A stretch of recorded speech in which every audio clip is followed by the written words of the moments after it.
네 번째 강의입니다. 추석이고 명절이어서 뭐 다 쉬시고 계시겠지만 고민을 하다 올렸어요. 처음에 이게 대체휴일이 없을 때는 전혀 이런 거를 생각을 안 했는데, 당연히 추석 때 연휴에 제가 강의를 녹화할 것도 생각을 안 하고 이것 때문에 고민할 것도 생각을 안 했어요. 그런데 뭐 공지에 올린 바 같이 10월에 대체휴일이 많아요. 월요일 강의인데 저희가 온라인으로 하면은 뭐 크게 상관은 없어요. 뭐 추석 연휴니까 이번에 쉬고 그때는 강의를 올려드리면 아무래도 뭐 연휴긴 하지만 그래도 그때는 좀 더 공부하시기가 마음도 그렇고 편하시긴 할 텐데, 근데 뭐 이때 만약 오프라인을 하게 된다고 하면 뭐 지금 백신이나 이런 것도 조사를 계속 하고 있고요. 그래서 오프라인을 하게 되면 저희가 수강생이 지금 100명은 좀 안 돼요. 100명은 좀 안 되는데, 그때 말씀드린 70명, 원래 70명 정도였는데 더 줄었으면 좋았는데 더 늘었어요. 그래서 한 번에 수강을 못 할 거예요 아마. 뭐 나중에 변경이 돼서 한 번에 수강을 하면 좋긴 하겠는데, 90 몇 명을 수강할 수 있는 강의실이 그렇게 많진 않아요. 그리고 아무리 뭐 백신을 맞고 해도 지금 인원도 좀 많이 나오죠. 예.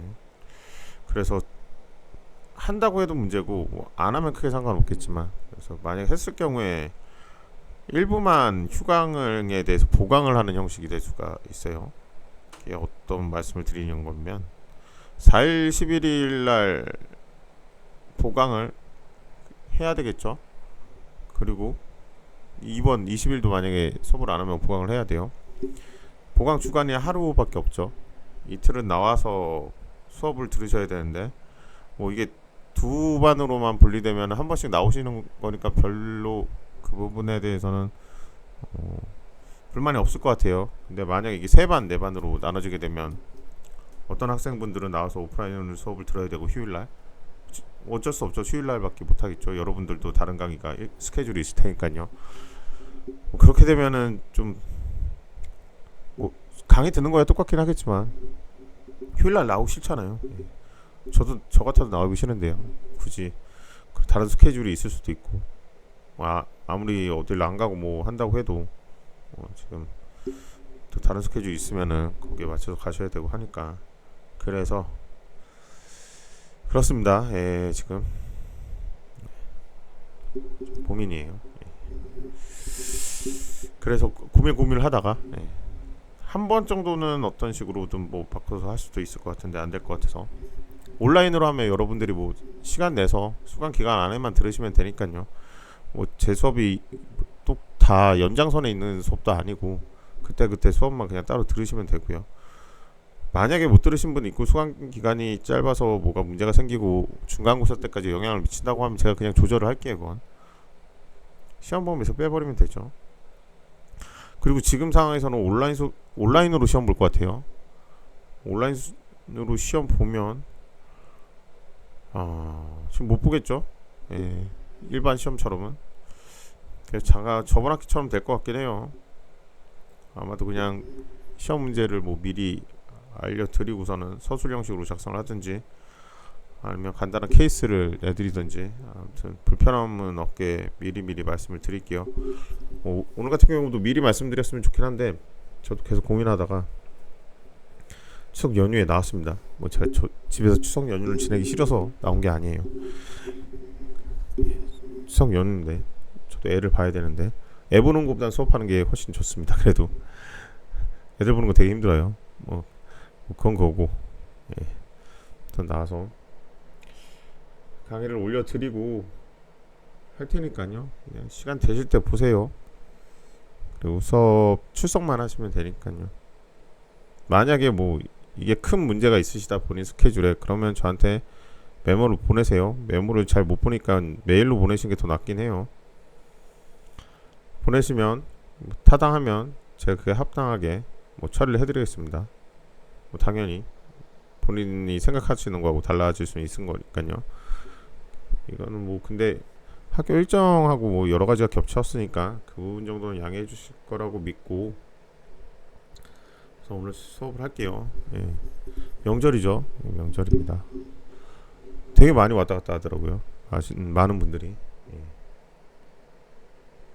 차가 고속도로에 꽉 막혀요. 저 잠깐 나갔다 왔는데, 전 나가는 이유는 하나밖에 없습니다. 애들 때문에 나가는 겁니다. 애들 때문에.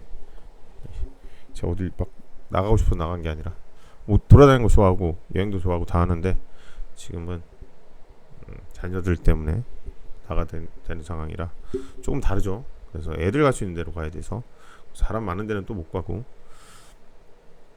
그래요. 둘째 아직 마스크를 잘 착용하긴 하는데 땡깡을 부리면 마스크를 찢어요. 그래서 아무래도 애들 문제 때문에 좀 더 사람들 없는 데로 가고 합니다. 근데 사람 되게 많이 움직이더라고요. 대관령 이런 데도 사람 엄청 많다고 하고 그래요.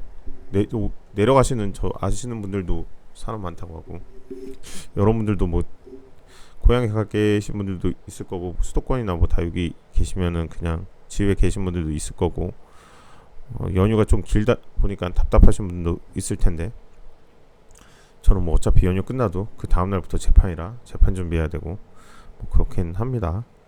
예. 명절 때는 생각외로 사고가 많을 것도 같은데 많진 않기도 해요. 딱 정해져 있죠. 명절 때 사고들은 가정폭력이 대부분이에요. 특히 요즘 같은 때는 어딜 못 가니까요.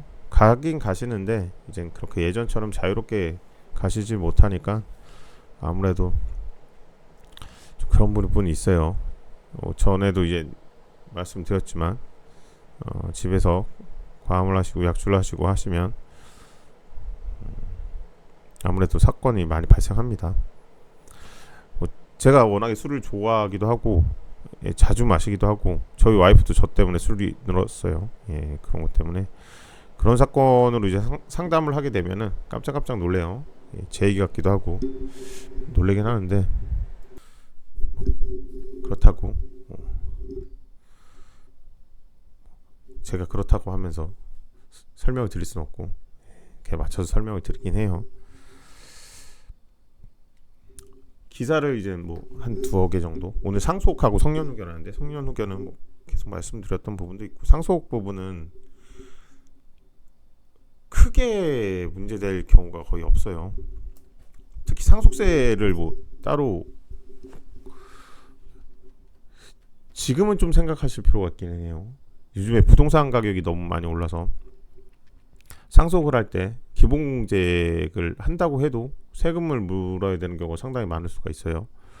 모 대선 주자 같은 경우에는 상속 관련된 세금을 없앤다는 얘기도 하고 하는데 전 세계적으로 세금을 뭐 과다하게 부과하지는 않는 추세긴 해요. 상속 관련해서는 뭐 안 그렇다는 통계도 있긴 한데 글쎄요 뭐 제가 아는 바로는 그래요.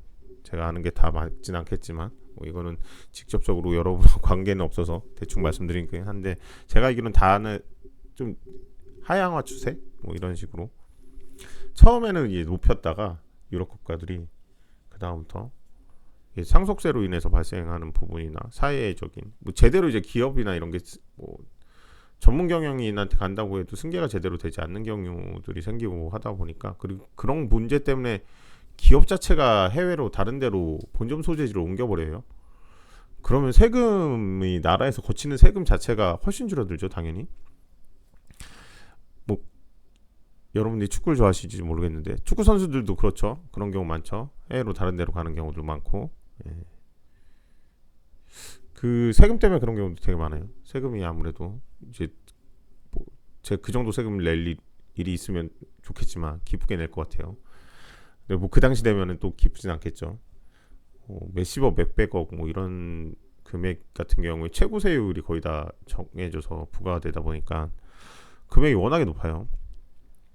그리고 여러분들이 앞으로 다 그 고소득 연봉자들이 되거나 아니면 사업을 하시면서 상당한 많은 금액을 버실 거기 때문에 그때 되면은 진짜 속이 쓰립니다. 예. 뭐 연봉 2억 3억 정도 되면 이제 되게 고소득자죠. 예. 연봉 1억 넘으시는 분은 그래도 좀 꽤 되세요. 되시긴 하는데 실수령액은 그렇게 크진 않습니다. 연봉 1억 2천 만약에 월에 1,000만 원씩 가져가야 될 것 같잖아요. 뭐 여러분도 아시겠지만 그러나 실수령액은 한 800? 뭐 그 정도 될 것 같아요. 제 기억으론. 뭐 수당이나 이렇게 세액 공제 뭐 받고 하긴 하는데 고소득자들일수록 세금 내는 게 비율이 어마어마하게 커집니다. 예, 소득세나 이런 게. 그래서 2, 3억 정도 벌면은 뭐 반까지는 아니지만 또 뭐 3억 정도 되면 1억은 가져가는 것 같아요. 예. 이것저것 다 가져갑니다. 예. 그래서 뭐 그 건강보험료나 이런 거 같은 경우에는 상한선이 정해져 있던 거 그래요. 그래서 뭐 좀 다르긴 하지만 소득세는 비율대로 가져가는 게 있기 때문에 나중에 돈 많이 버시면 세금 많이 내셔야 됩니다. 그 전에 뭐 세액이 좀 개편되고 뭐 이러면 모르겠지만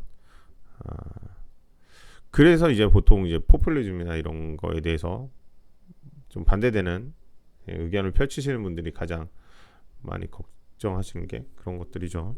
세액을 너무 많이 가져감으로 인해서 뭐 들어가는 돈은 계속 늘어나는데 세금을 계속 낼 수는 없고 인구는 줄어들고 세금을 낼 수 있는 대상자들이 이제 줄어들죠. 뭐 그런 부분 때문에 상당히 고집이 있죠. 그래서 뭐 그건 그런데 상속세가 상당히 그래서 문제가 많이 돼요. 두 가지 걱정을 하세요. 상속세 걱정을 하시고 채무가 있을 경우에 내가 채무를 어떻게 가져가느냐, 나한테 채무가 안 오게 하는 방법은 없느냐. 보통 이 두 가지 걱정을 하십니다. 예. 상속세를 걱정하는 거는 그래도 좀 낫죠. 재산이 있으시니까요. 그러면은 뭐 세금을 납부하더라도 본인한테 어느 정도 금액이 상속이 되니까요. 그런데 이제 채무 부분은 대부분 그래요. 이 채무가 있으면은 뭐 방법은 있어요. 한정승인하고 상속 포기하는 방법, 뭐 예전부터 말씀드린 방법도 있는데 또 그 중간중간에 좀 여러 가지 일이 생길 수도 있어요. 여러분이 응급의료를 받는 경우도 있잖아요. 이게 보통 채무도 연락이 안 되시는 분들이 문제거든요. 가족관계가 원만해서 뭐 같이 잘 살면 상관은 없겠지만 그렇지 못하신 분들도 있어요. 뭐 그게 본인의 잘못은 아니고 부모님의 잘못일 수도 있고요. 여러 가지 이유가 있을 수 있잖아요. 뭐 그런 이유로 같이 살지 못했는데 갑자기 연락이 옵니다. 예. 응급 의료비 관련해서 저희는 법률이 몇 있어요. 그래서 응급 의료 환자에 대해서 치료를 거부하거나 이럴 수가 없죠. 그 치료를 했는데 치료비를 받지 못할 경우에는 뭐 나라에서 이제 보건복지부 뭐 이렇게 그 해서 우선 부과를 합니다. 우선 부담을 해요. 그에 대해서 이제 구상권이라고 행사를 하는데 직계 비속 조미속 1촌 이내 뭐 배우자 이런 경우에는 갑자기 연락 와서 청구 와요. 알고 지내던 사이가 아닌데 알고 지내던 사이가 아닌 건 아니죠. 예. 제 부모님이긴 한데 연락을 끊고 지내는 경우도 종종 있으니까. 근데 언젠가 아프셨나 보죠. 응급의료를 받았는데 그에 대해서 이제 처리가 안 된 거죠. 뭐 의료보험이나 이런 게 들었다고 하면은 의료보호, 보험은 아니고 보호. 의료보호는 달라요. 의료보험은 이제 보험으로 일부 금액을 지급하는 거고, 자력이 안 되시는 분들, 기초생활수급자나 아니면 그 외에 특별한 사유에 의해서 의료 보호를 받으셔야 되는 분들 같은 경우에는 상당 금액이 거기에서 지급이 됩니다. 응급실은 좀 다를 수도 있어요. 갑자기 오는 경우에. 그런 경우에 이제 청구를 당사자한테 못하고 20년 동안 연락 안 하던 아들한테 청구가 되는 경우도 있습니다. 지급을 해야 돼요. 이거 지급 안 해도 되지 않느냐. 그러면은 강제로 할 수도 있을 것 같아요. 법률을 그때 뭐 얼마 전에 어떤 분이 상담을 신청하셔가지고 봤는데 강제로 소송을 해서 가져올 수도 있을 것 같아요. 그래서 지급을 해야 되는 그런 경우가 있고 뭐 여러 가지 경우들이 생겨요. 이 친족 관계로 계속 얽혀 있다 보면은 자기가 원하던 원하지 않던 이 혈연 관계는 어떻게 부정할 수가 없기 때문에요. 상속 문제도 그런 거죠. 한정 승인 같은 경우도 갑자기 상당 기간 흘렀을 때 갑자기 한정 승인을 해야 돼요. 연락 안 되던 분이 채권자가 갑자기 와서 문을 두드리고 돈 내놔라. 실제로 그러진 않겠지만 소장이 날라오겠죠. 수개를 해야 되니까요. 상속인이 그 소송상 지위를 이어받는다고 생각하시면 돼요. 그렇게 되면 이제 특별 한정 승인을 하고 진행하고 하면 되는데 그것도 쉽진 않아요. 특별 한정 승인이 뭐 다 받아주는 건 아니에요. 같은 한정 승인이어도 뭐 진짜 연락을 끊고 지냈으면 모르겠는데 연락을 하고 지냈고, 뭐 어떤 사람이 갑자기 와가지고 몇 번 얘기는 했는데 실제 채무자인지 이런 것도 뭐 알았다. 몇 번 얘기한 걸로 통해서 알았다. 그러면 한정 승인 기간이 지나버렸을 수도 있어요. 그럼 또 갚아야 되는 수도 있고. 그래서 참 안타깝긴 한데 전 되게 좀 짧다고 생각을 해요. 한정 승인하고 상속 포기하는 게 3개월이에요. 예. 돌아가시고서는 하는데 3개월은 생각보다 엄청 짧습니다. 금방 걸려요, 금방. 뭐 이것저것 정신없이 지나가다 보면 소멸시효 10년도 그냥 지나가는데요. 3개월은 금방 지나갈 수도 있어요. 당연히 금방 지나가고요. 그렇기 때문에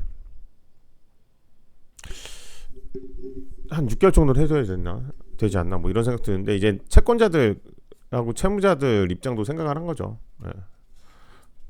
뭐 재산이 있어서 한정승인을 해도 재산이 있는 경우에 다 가져와서 또 배당을 하고 뭐 이런 것까지 하면은 상당 기간 걸리니까 지위가 불안하잖아요. 채권자하고 채무자하고. 그러니까 그런 부분을 빨리 조속하게 해결하라 이런 의미도 있는 것 같긴 한데, 실무적으로 진행하다 보면은 조금 짧다는 생각이 들긴 해요. 예. 그렇습니다. 그래서 상속 같은 경우에는 한정 승인하고 상속 포기만 그냥 알고만 계셔도 처리는 가능해요. 처리는 모르셔가지고 지나버린 경우들이 대부분이어서 그 정도만 우선 알고 계시면 돼요. 성년 후견이라는 것도 제도만 있는 거 알면 돼요.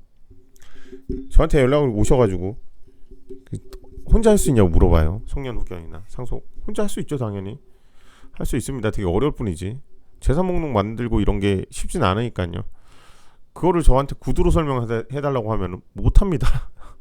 구두로 설명을 뭐 이거를 제가 강의로 만약에 실제 작성하는 거를 설명한다고 하면 한 6시간 7시간을 설명을 드려야 돼요. 그래도 작성을 못 하실 거예요.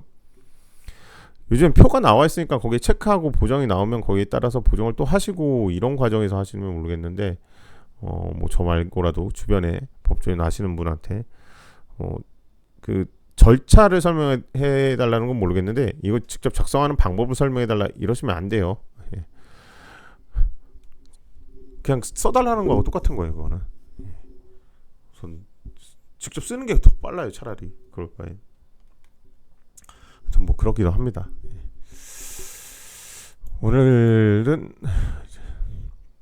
명절이어서 이 옆쪽으로 뭐가 있는데 광고가 실려 있어서 그냥 잘랐어요. 상속 유산 분쟁이에요. 분쟁.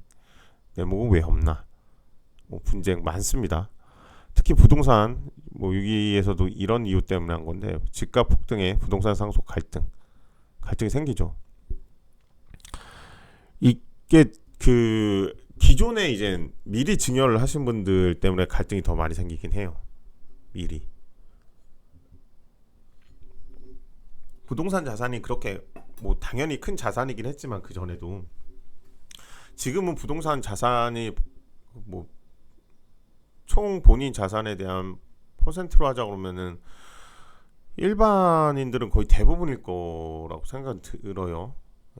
무슨 막 부동산이 한 10억이 있는데 요즘에 뭐 웬만하면 다 10억이라고 해서 그에 상응하는 금융자산이 10억 있고 이런 사람들은 거의 없을 거란 말이에요. 뭐 상위 그 1% 정도 될 거예요.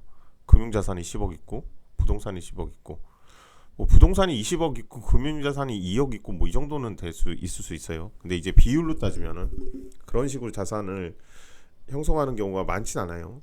보통 이제 부동산을 가지신 분은 부동산 자산이 대부분일 거예요. 대부분. 그런 경우에 이제 자녀한테 미리 그냥 예전에 뭐 조그만한 10평 소형평수 있잖아요. 10평, 12평 뭐 이런 소형평수 혼자 살 수 있는 그 정도 평수를 증여를 해요. 앞으로 그냥 이거 잘 혼자 살다가 결혼해서 너가 팔아서 뭐 잘 자산을 구축해라. 부모님이 이렇게 주실 수 있단 말이에요. 그리고 아직까지는 그 장남, 장녀 뭐 이런 부분들이 어느 정도 있는 것 같아요. 제 생각엔. 저는 차남이에요. 저는 형밖에 없습니다. 예. 그렇다고 뭐 저희 형한테 뭐 재산이 많이 가고 뭐 이런 건 아니고, 예. 저희 부모님은 그냥 공평하셔서 재산 자체도 별로 없고 그냥 공평하셔서 그런데 이제 그런 분들이 있으세요. 예, 요즘에는 많이 없지만 아직까지는 그래도 좀 있으세요. 그분들이 미리 준 증여 재산에 대해서 알고 있죠. 가족들은 다 가져간 걸. 예. 돌아가셔요. 돌아가시면 이미 받아갔는데 요즘 같은 이제 부동산 가격이 확 올랐을 땐 너가 너의 집안이니까 형 동생일 수도 있고 언니 누나 뭐 이럴 수도 있죠. 다 가져가려고 이제 분쟁 상속재산 분할 협의를 하자고 그래요. 처음에는 뭐 먼저 가져가신 분이 상속재산 분할 협의를 하자고 먼저 얘기를 하면 다 가져가라. 내 지분은 주겠다. 뭐 이러면 이렇게 아름다운 광경이면 얼마나 좋겠어요. 근데 그런 경우가 많진 않아요. 상속재산 분할 협의가 어려운 건 아니에요. 당사자들 뭐 인터넷에 많습니다. 그런 협의서. 가져가서 목적물 상속재산 분할 협의의 대상 목적물을 작성하고 뭐 금액이 될 수도 있죠. 금융기관에 예치된 금액이 많아서 그 금액을 누가 얼마만큼 가져가냐 그거를 정할 수도 있는데 우선은 상속재산 분할 협의를 뭐 협의서를 가져가서 인감증명서 청구해서 지분 나누고 한 명한테 다 줄 거면 누구누구한테 뭐 누구누구의 재산으로 한다 뭐 이런 식으로 해가지고 작성하고 도장만 찍어가지고 등기하면 돼요. 어렵지 않아요. 혹시나 나중에 상속재산 분할 협의를 하실 일이 있으시면 진짜 쉽거든요. 그거는 그대로 그냥 하세요. 그 인터넷 등기소 가면 양식 있습니다. 제가 저번에 보여드렸나요? 나중에 자세히 등기는 한번 보여드릴 건데 그에 따라서 그냥 하시면 됩니다. 여러분들의 지적 수준이면 충분히 할 수 있습니다. 그걸로 괜히 돈 들이고 하지 마세요. 다른 데 가서 그런 거 말고 차라리 돈 드릴 때 그 돈을 다른 데 잘 들이세요. 엄한 데 돈 쓰실 필요는 없어요. 그런 거 서류 하나 작성하고 하는데 특히 등기 관련해서 본인들이 다 하실 수 있을 정도예요. 또 그러면 아름다운데 그게 아니라 가만히 있죠. 그리고 그 전에 받지 못한 분이 얘기를 해서 그대로 승우해주면 또 좋은데 승우를 못하죠. 그건 그거고 이건 이거다. 근데 문제는 그 재산 가져간 재산이 되게 형격하게 많아요. 그러면은 뭐 당연히 못 가져갈 가능성이 높은데 그게 아니라 가져간 건 가져간 건데 좀 애매해요. 그러니까 유류분반환 청구권을 행사를 해야 되는데 그거는 원래 내가 가져가야 되는 상속지 재산의 2분의 1이거든요. 그러니까 전부가 아니라서 유류분반환 청구권은 전부는 아니에요. 전부를 가져올 수 있는 게 아니라 그에 상응하는 반 50%를 가져오는 거예요. 그러니까 상속재산이 1억이에요.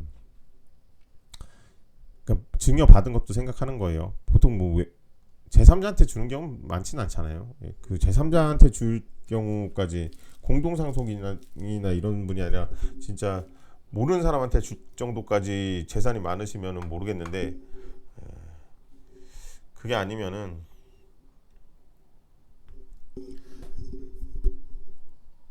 예전에 이제 주신 재산하고 현 재산하고 공동상속이들한테 합해서 1억이다. 지금 있는 재산은 5천만 원이에요.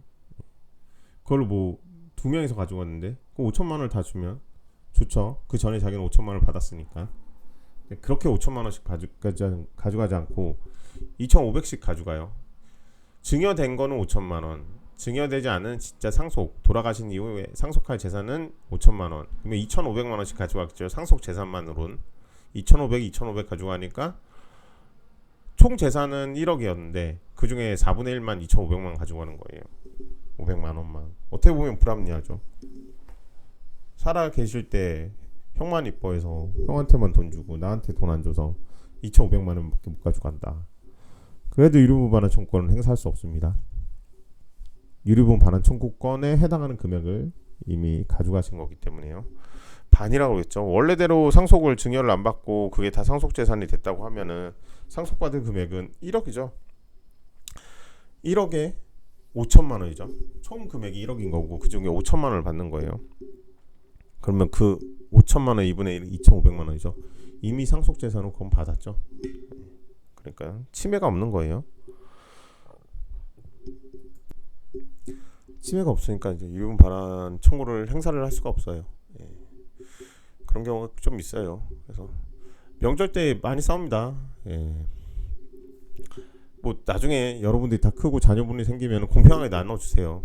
제 아시는 지인도 지금 지인이라 하기엔 친인척인데 상당한 재산을 딸한테 안 주고 아들한테만 줬어요.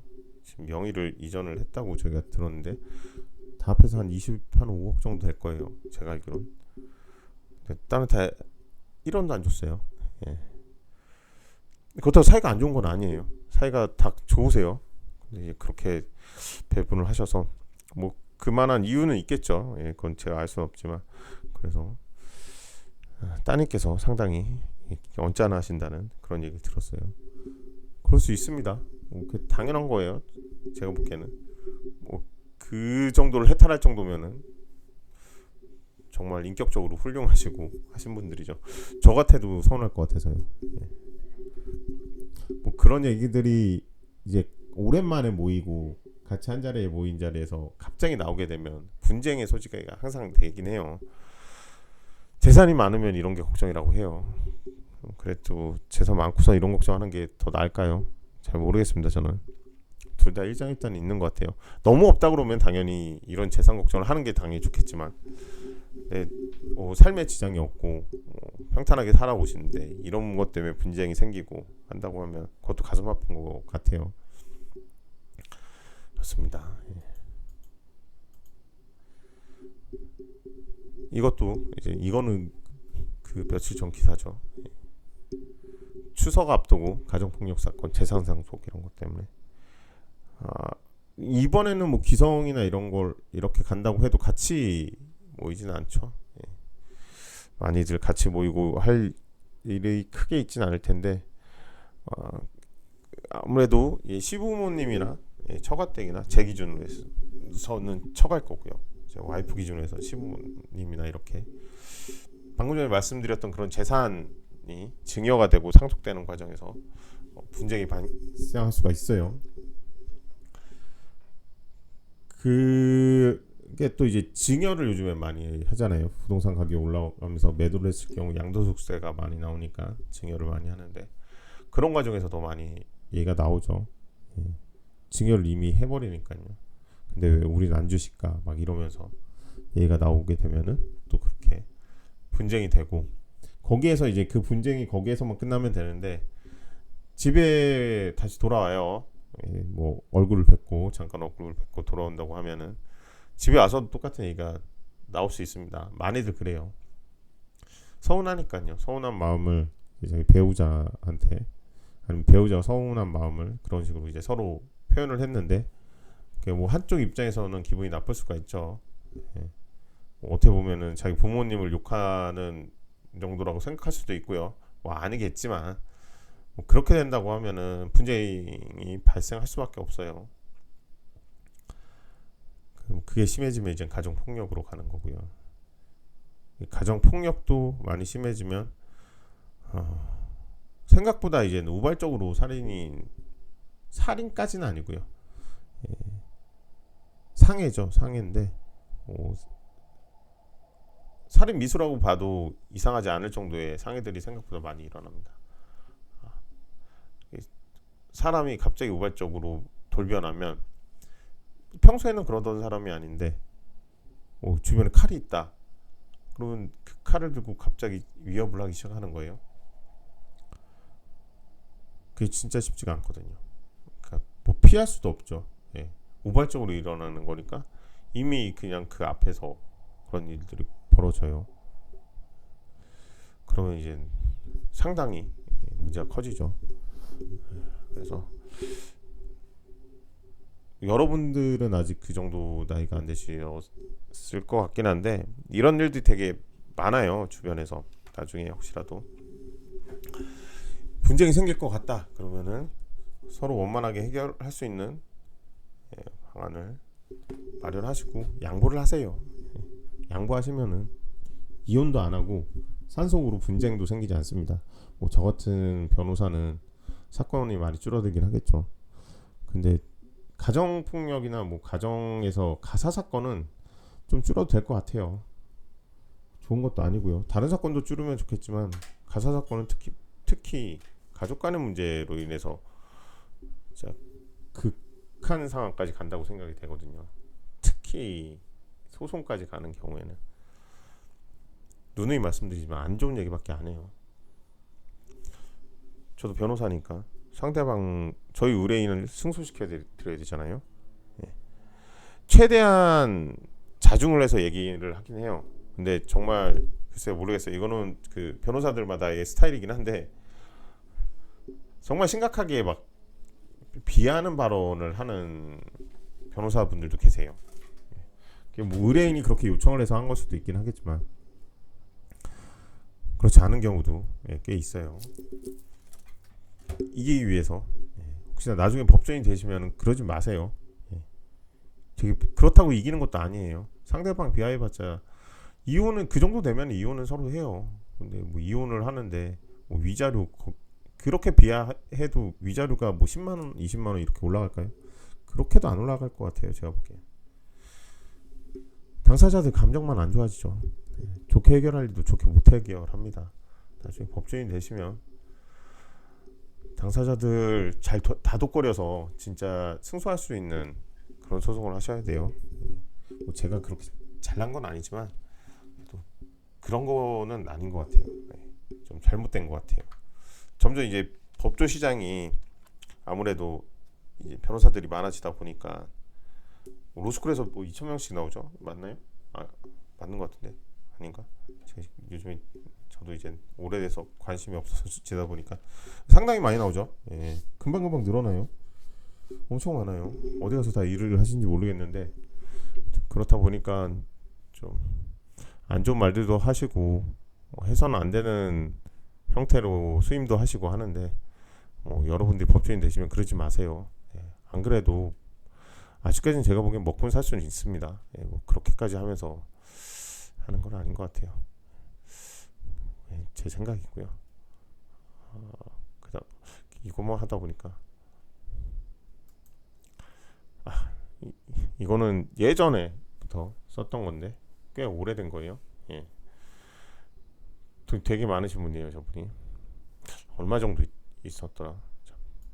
제가 정확히 기억이 안 나서 잠깐 찾아봤는데 슈페트가 저 고양이고요.